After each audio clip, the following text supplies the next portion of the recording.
আসসালামু আলাইকুম দর্শক, স্বাগত জানাচ্ছি নাজমাস কুকিং স্টুডিওতে। দর্শক, আজ আমি রান্না করে দেখাবো দুর্দান্ত ইয়াম্মি একটা পায়েসের রেসিপি। রেসিপিটি তৈরি খুবই সহজ আর এটা খেতে দুর্দান্ত সুস্বাদু। তাহলে দেখুন আমি কিভাবে রান্না করি।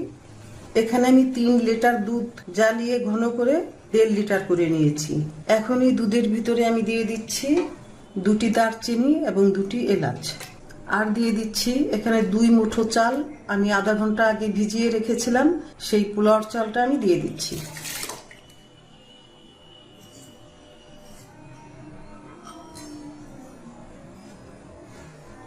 এবার চুলাটা জ্বালিয়ে দিয়ে একটু নেড়ে বলক তুলে নিব।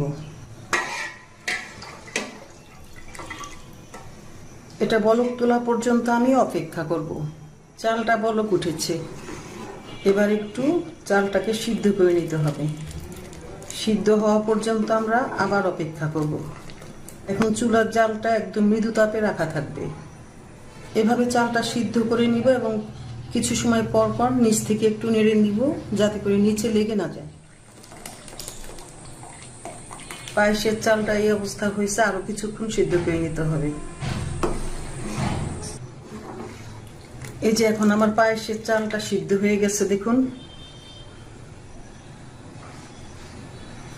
খুব ভালোভাবে সিদ্ধ হয়ে গেছে। এবার আমি এর ভিতরে চিনি দিয়ে দেব। চিনিটা আমি আমার স্বাদ মতো কয়েকবার টেস্ট করে দেখে দেব, কেননা আমার আম্মা একজন ডায়াবেটিক্সের পেশেন্ট, তার জন্য আমি খুব বেশি চিনি আমি এখানে ব্যবহার করব না।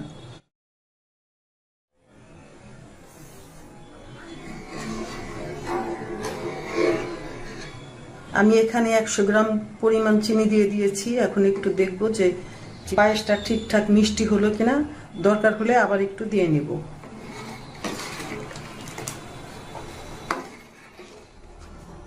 এবার দিয়ে দিচ্ছি 1 চা চামচ খাঁটি গাওয়া ঘি।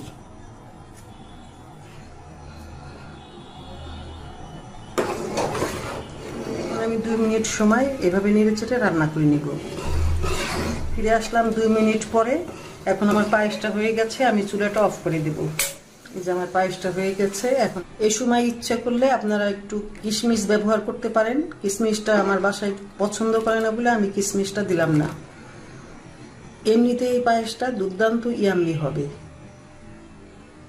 তো তৈরি হয়ে গেল আমার 2 মুঠো পোলার চাল দিয়ে ভীষণই ইয়াম্মি পায়েসের রেসিপি। আজকের এই পায়েসের রেসিপিটি যদি আপনার ভালো লাগে তাহলে ভিডিওতে একটি লাইক দিয়ে কমেন্ট সেকশনে কমেন্ট করার জন্য অনুরোধ রইল। আর ভিডিওটি শেয়ার করার জন্য অনুরোধ রইল আপনার ফ্রেন্ডস অ্যান্ড ফ্যামিলির মাঝে। এত সময় আমার পাশে থাকার জন্য আপনাকে অনেক ধন্যবাদ। আপনারা ভালো থাকুন, নিরাপদে থাকুন, সুস্থ থাকুন। এ কামনে আল্লাহ হাফেজ।